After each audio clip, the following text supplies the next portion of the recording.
नमस्कार दोस्तों, जय श्री राम, जय हो श्री बागेश्वर धाम सरकार की, जय हो श्री बालाजी महाराज की। तो दोस्तों, आज की वीडियो में हम बात करेंगे आखिर एक महिला ने, एक लड़की ने कैसे बागेश्वर धाम सरकार के सामने अपनी शादी की अर्जी लगाई। साथ ही उन्होंने बताया कि वे बागेश्वर धाम सरकार से शादी करना चाहती है, उसके नाम की अर्जी उन्होंने लगाई है। क्या उनकी अर्जी मंजूर हो पाएगी? आखिर बागेश्वर धाम सरकार ने उस अर्जी के बारे में क्या कहा? बहुत से लोगों का मानना है कि अर्जी को स्वीकार कर लिया गया है और बागेश्वर धाम सरकार शादी भी कर सकते हैं। तो चलिए जानते हैं आखिर क्या है पूरा मामला और क्या बताते हैं बागेश्वर धाम पंडित सरकार। धीरेन्द्र कृष्ण शास्त्री जी की शादी से संबंधित एक लड़की ने इंटरनेट पर कमेंट के दौरान शादी की अर्जी भी लगाई, जिसके बारे में उन्होंने कोई राय व्यक्त नहीं की। धीरेन्द्र कृष्ण शास्त्री जी ने जवाब में यही बोला है कि वह अभी शादी नहीं करना चाहते हैं, परंतु किससे करना चाहते हैं और किससे होगी, इसकी भी कोई सूचना नहीं है।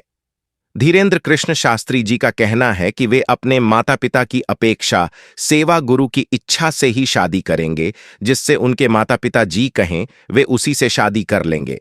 आज हम बात करने वाले हैं जाने माने कथावाचक और धर्म प्रचारक पंडित श्री धीरेन्द्र कृष्ण शास्त्री जी की शादी के बारे में। आज विस्तार से चर्चा की जाएगी कि आखिर उनकी शादी कहाँ होगी, उनकी शादी से संबंधित कौन सी अफवाहें फैली जो कि पूर्णतः गलत है। पंडित धीरेन्द्र कृष्ण शास्त्री किससे करेंगे शादी? अचानक कैसे मान गए बागेश्वर धाम महाराज शादी के लिए? बागेश्वर धाम महाराज की शादी से किसी भी प्रकार का वास्ता नहीं है, परंतु जगत गुरु आचार्य श्री रामभद्राचार्य जी के द्वारा उन्हें आशीर्वाद दिया गया है कि उनकी शादी होगी। धीरेन्द्र कृष्ण शास्त्री जी शादी के लिए मान गए हैं, परंतु किसके साथ होगी, कब होगी, इसके बारे में अभी तक कोई भी जानकारी नहीं है। बागेश्वर धाम महाराज जी का शादी करने का कोई इरादा नहीं था। उनकी मां ने जब उनसे शादी के लिए पूछा तो हमेशा उन्होंने यही कहा कि वे शादी नहीं करना चाहते हैं। बागेश्वर धाम महाराज शादी करेंगे या नहीं, कई न्यूज चैनल के माध्यम से बागेश्वर धाम महाराज ये सवाल पूछा गया कि आखिर वह शादी करेंगे या नहीं। इसके बारे में उनका जवाब था कि वे शादी जरूर करेंगे। साथ ही उन्होंने बताया कि वे कोई बहुत बड़े संत नहीं है, वह एक साधारण इंसान है और उनका भी एक परिवार होगा। बागेश्वर धाम महाराज का कहना है कि शादी जरूर होगी, परंतु उसका भी एक अपना समय है। कब होगी, इसकी कोई निश्चित तारीख तय नहीं है, ना ही अभी कोई निश्चित है। पंडित धीरेन्द्र कृष्ण शास्त्री जी की शादी के बारे में कई लोगों ने सवाल किया कि वे किस तरह की शादी करना चाहते हैं, जिसके बारे में उन्होंने जनता के सामने जवाब पेश किया कि वे अरेंज मैरिज ही करेंगे। अफवाह इंटरनेट पर तरह तरह की वायरल हुई थी, जिसमें कई खबरों में लव मैरिज जैसे मामले सामने आए थे। हालांकि यह पूरी तरीके से तथ्य गलत निकले। उन्होंने न्यूज चैनल के माध्यम से स्पष्ट किया है कि गई लव मैरिज नहीं करेंगे, ना ही इस तरह की प्रक्रिया कोई एक्टिव है। जया किशोरी और पंडित धीरेन्द्र कृष्ण शास्त्री जी की शादी से संबंधित जुड़ी अफवाह जानी मानी की प्रसिद्ध भजन गायक और कथावाचक जया किशोरी जी के साथ पंडित धीरेन्द्र कृष्ण शास्त्री जी की शादी से संबंधित अफवाह को लोगों ने इंटरनेट पर वायरल किया, जो कि पूर्णतः गलत है। इस तरह की अफवाह पूरी तरीके से आ सकता है, इसमें कोई भी सत्य नहीं है। और बाबा जी ने बोला है कि वे उसकी बहन जैसी है। कन्या विवाह समारोह से पहले बागेश्वर धाम सरकार ने अपन फोन नंबर बदल क्यों दिए? साथ ही अब जो नए फोन नंबर है उन पर सभी लोग कैसे बात कर सकते हैं?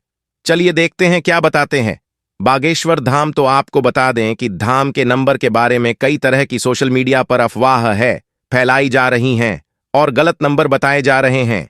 लेकिन आज मैं आपको एग्जैक्ट नंबर बताऊंगा, जिसके माध्यम से आप डायरेक्ट बागेश्वर धाम के प्रमुख धीरेन्द्र कृष्ण शास्त्री जी से बात कर पाएंगे।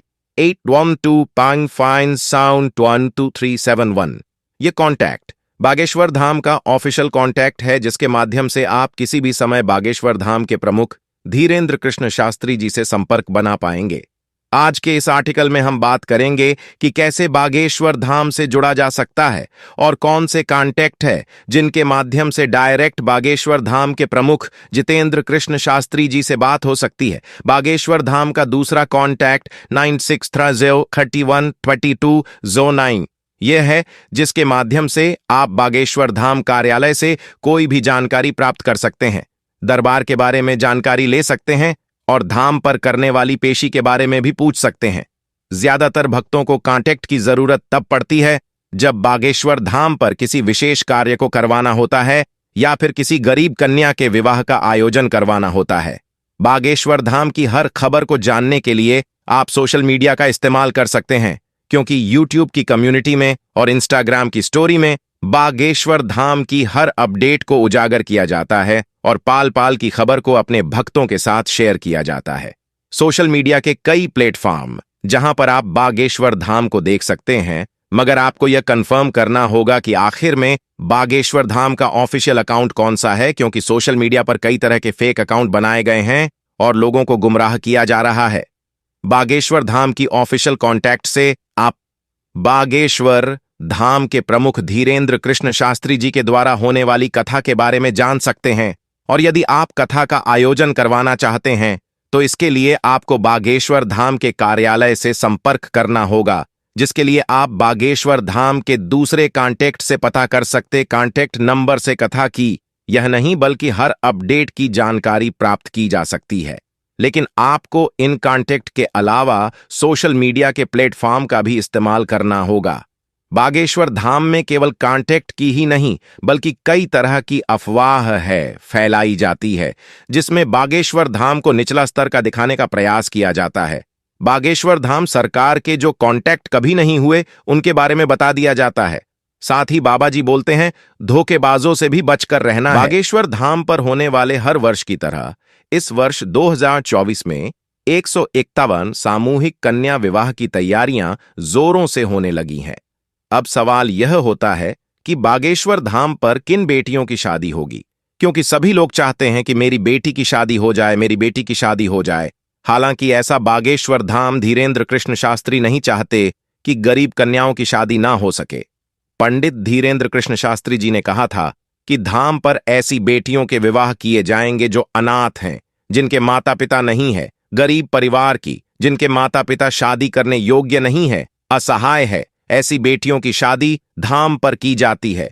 भारत के किसी भी कोने से आई गरीब और असहाय बेटी की शादी धाम पर की जाती है। महाशिवरात्रि के पावन पर्व पर हर वर्ष की तरह इस बार 2024 में इस 180 सामूहिक कन्या विवाह होने वाले हैं, जो 8 मार्च 2024 महाशिवरात्रि के दिन किए जाएंगे। इस बार 151 कन्याओं को ग्रस्त जीवन का संपूर्ण दहेज के साथ साथ सभी कन्याओं को एक एक मोटरसाइकिल प्रदान करने की बात कही है। शास्त्री जी द्वारा उन्होंने कहा कि सभी कन्याओं को व्यस्त जीवन का संपूर्ण सामान तो दिया ही जाता है, साथ ही उनको आने जाने के लिए मोटरसाइकिल की भी जरूरत पड़ती है। तो इस बार सभी को एक एक मोटरसाइकिल कन्या दहेज प्रथा के रूप में दी जाएगी। साथ ही गरीब कन्याओं का बड़ी हर्षोल्लास के साथ विवाह किया जाएगा, जो विवाह पूरा देश 2016 के साथ भी देखेगा। कन्या विवाह महोत्सव 2024 बागेश्वर धाम बाबा पंडित धीरेंद्र कृष्ण शास्त्री जी के ऊपर बालाजी सरकार और सन्यासी बाबा की अनंत कृपा है।